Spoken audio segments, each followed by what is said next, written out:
What's a medium to explore that will allow the audience to get from it an emotional experience that you can't get from watching a movie? And we're like, what is that? Well, how is that?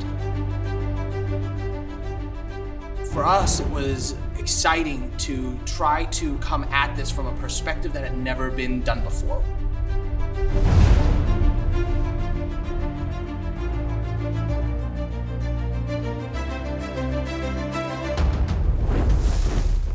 Hi, my name is Xavier Garcia, writer, producer, director of Good, the Examination of an Accused Witch. My name is Jonathan Garcia. I am co-founder of Mont Harvest, writer, producer, and DP on the project. I'm Ian Messina. I'm the founder of Dimension 5, and we were on this project as the visual effects supervisor. You know, the story that we've created, what we want it to be is a mini-series. We have an actual laid out mini-series for the story of a protagonist, a fictional character that we've immersed inside of this true historical time and place.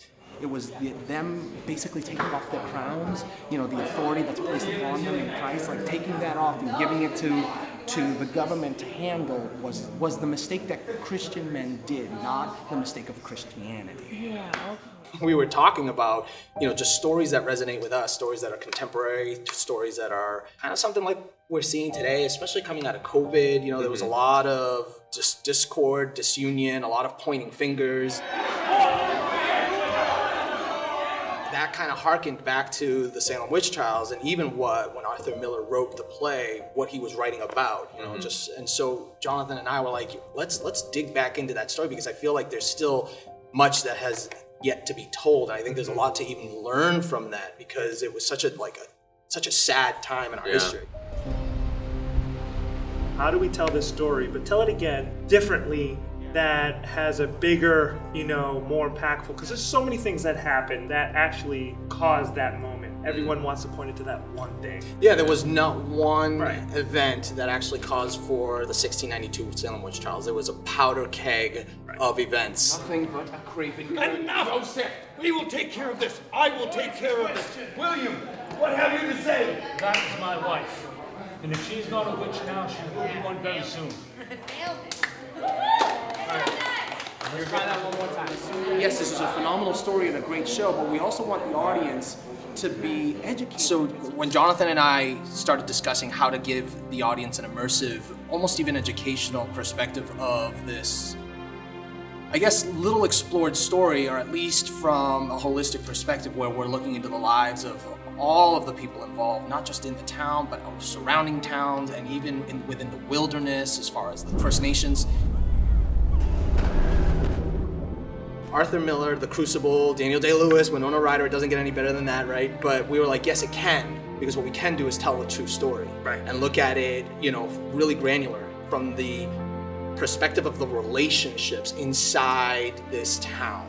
And from that perspective, we built this narrative. The examinations had begun in the home, and Sarah Good was being examined in the home.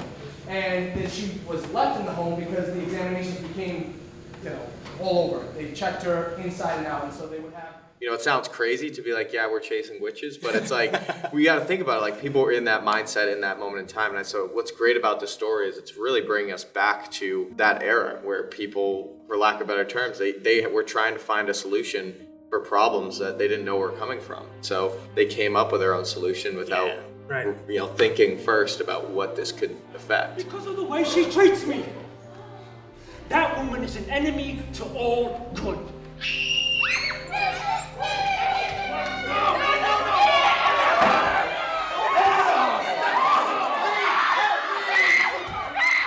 One of the things Xavier and I wanted to entertain is, how can, you know, people get inside of that world? How can they experience that world, not just in a cinematic, you know, sit down at a screen and just watch it, but how could they dive into that world? And that's when we started, you know, just doing our research. What's the technology? Where's it going? And that's when we contacted you, like, Ian, what, you know, what are your expertise? How do you see ourselves diving into this world and having this immersive experience? And that comes out of realizing the moment in time we're at with the technology that's here and available to us. You know, there's a lot of things that we all want to experience. Movies, when we were younger, transported us to these real world locations, you know? And so I think the next step of that is to actually take a step into these real world locations, but not just the locations, but the emotions, you know? When we're looking at the scene play out, there's not just one or two things going on, right? There's like, you know, 10 or even it feels like 20 things where there's so many emotions happening between everybody, and everybody almost feels misunderstood a little bit.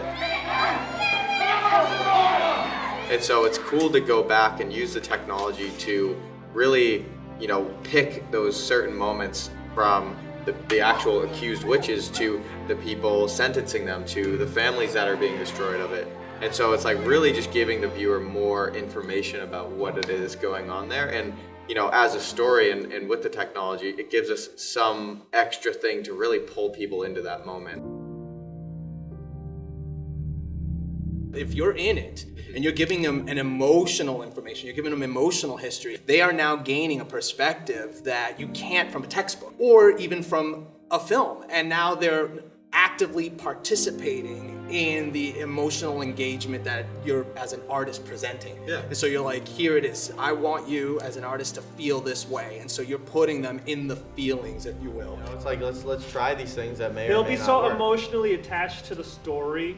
Yeah. When they're seeing this man and this woman being brought to the pyre to burn. Yeah. And then all of a sudden, you're there. Yeah. That's We're in mid-October 2023, and maybe about 4 or 5 months ago or half a year ago, nerfs became a really big thing. Now, you can go in with a camera, you can scan a space, you have now a 3D recreation, a photoreal with 3D assets of a space. And Jonathan and I were talking about that, how we're watching technology unfold before our very eyes and thinking about volumetric cinema and how to merge the two. And at which point we started doing our homework. You know, we talked to Microsoft, reached out to NVIDIA, and in that we decided, okay, what will happen if we were to combine the two? You take nerfs at the time and now Gauss and splats and whatever will come in the future, and you take these 3D worlds that are constantly evolving, getting better and better and better, and you put volumetric captures of characters and actors inside that space and have them play out in real time. And when we started asking these questions, the answers we were getting back is, you know, this has never been done. But what's weird is like when we were there on set, this is exactly how it felt like. Right? That's what When we talk about normal productions or visual effects, it's usually in the post. What was great about this project was the actual kind of middle ground, that we were able to actually work with the actors on set, and the scale of it being like 30 or 40 actors in this location was very fun. It was really just amazing to see the scale, and right when we started capturing it, all the actors were on board. Basically, we're turning everybody in here into a 3D character. I'm gonna get pretty close to you guys, and just don't focus on me, just focus up here. I'm gonna try and do this as quickly as possible. Ready? And action, and at that point you'll jump into the moment and be reaching and lunging, pulling, trying to get out. No one's actually leaving. You know, I had given some instructions like as if you're about to leave. Yeah, you're gonna freeze into that position when we do the nerf, but when we act it out, it's gonna be chaos in that position and in that moment. Yeah. It's like right now, Xavier's going around pretty much giving everybody direction based off of the photo that was painted. Constable John Hawthorne is already in place, so I got Abigail Williams, Elizabeth Hubbard, Mary Warren, Betty Paris, Ann Putnam Jr. For recreating this moment in time so that then we can go in and capture it as a nerf. We'll basically be bringing a moment in time from 1600s back to present day, All right, and you here's can what's actually gonna go happen. We're and gonna check it out. Scan it, and we're actually going to do the actual shot. Right into it, action. Okay, this actually looks really great. This looks really great. All right, I'm going to have to get an Apple box. You'll see this image where we're actually walking through the space and everybody's frozen, nobody's moving. And this is specifically so that we can build a 3D file that then we can go and explore. And not only can we render that out for the final visual effects for the film, but we actually can go back and experience that in virtual reality and in some augmented reality applications. And 3, 2, 1, go!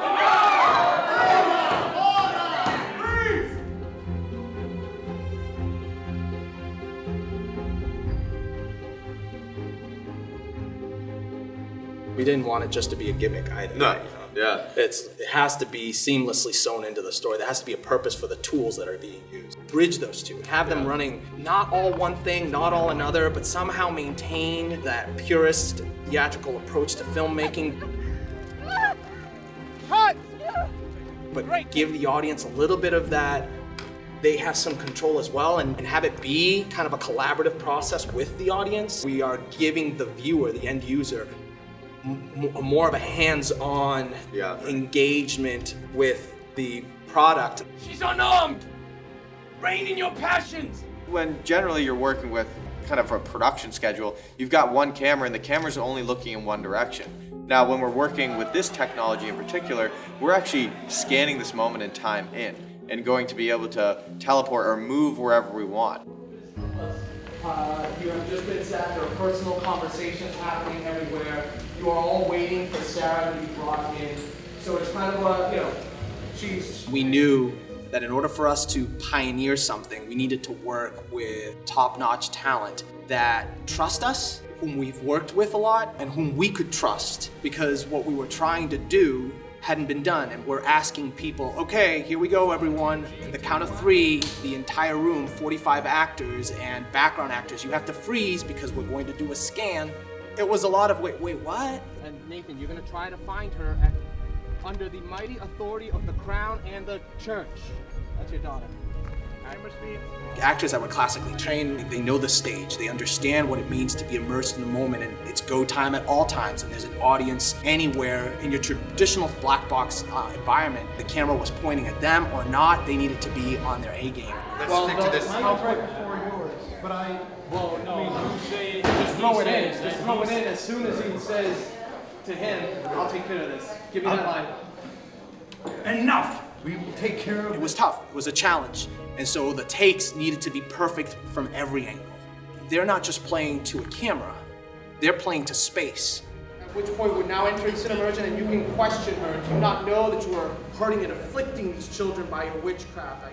Going through and trying to explain, okay, yes, you're the lead, however, you're not, because we've got Cine-mersion characters. And like, well, what's a Cine-mersion character? Well, we have 6 storylines happening at the same exact time. Well, how does that work? When do I speak my lines? Well, you're all speaking at the same time. Well, how are you recording all that? Well, we're gonna have to record it separately, but together. So it was wild.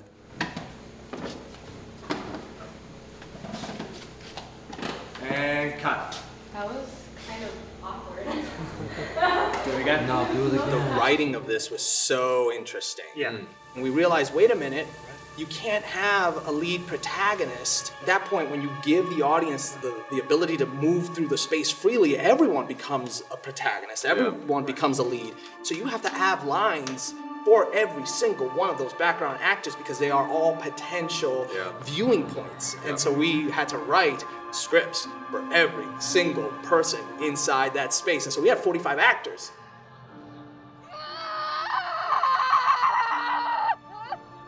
The moment you hit Cine-mersion, it's left and right. You're stopping in time and you're letting audience just partake in this world and experience all areas of the scene that they can come back later and experience again. I missed over here, I missed over there.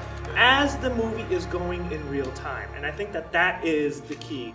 You're no longer binge watching seasons, you're binge watching episodes. Cine-mersion is way over. Cine-mersion is a moment. Like the story stops and the Cine-mersion happens. Right. Remember one conversation that I had with Jose Gonçalves as I was driving to work, and as I started to explain to him the Cine-mersion process, immediately he was like, "Okay, so you're gamifying cinema." As if it were her body up against her body, and you'll be, kind of rocking forward and backwards. And I was like, that's actually a really cool way of looking at it. It goes from the cinematic into gameplay, and you have now the freedom to control this character. So lots of movement, moving. You can even get your hands up and to the side as long as you don't hit him. He kind of likened it that way, and I said, that's perfect. Yeah, it's that, but not that. So you may be asking yourself, what is Cine-mersion? Well, it's not just cinema. A term trademarked by myself and my brother Jonathan. Cine-mersion is it's an immersive journey. It's shattering traditional storytelling boundaries with groundbreaking tech that allows you to experience stories in an extended reality. Our dream is to redefine how you experience cinema, making storytelling a fully interactive art form. Entering into the concept of Cine-mersion, where you're experiencing a cinematic, 2D experience, and merging that into a virtual reality experience, you had to really consider how these things seamlessly bridge together. We need everyone on the left side because we have to do, there's a spirit in the room. So we have to get the girls on the spirit in the room. One of the things about this scene is it's a courtroom. It's a case, it's an examination. To be able to have a dynamic experience, but at the same time feeling like you're exploring the world in a 2D form of cinematic experience, you got to find a way to bridge it. Whip pans, feeling like people are looking around. Steadicam, being able to feel like this ghostly movement even behind Callum as Sarah Good is coming through the entrance. Seeing the interactions between people, getting close facial expressions, hearing the gossips, but not being able to really go into them. Sarah Good.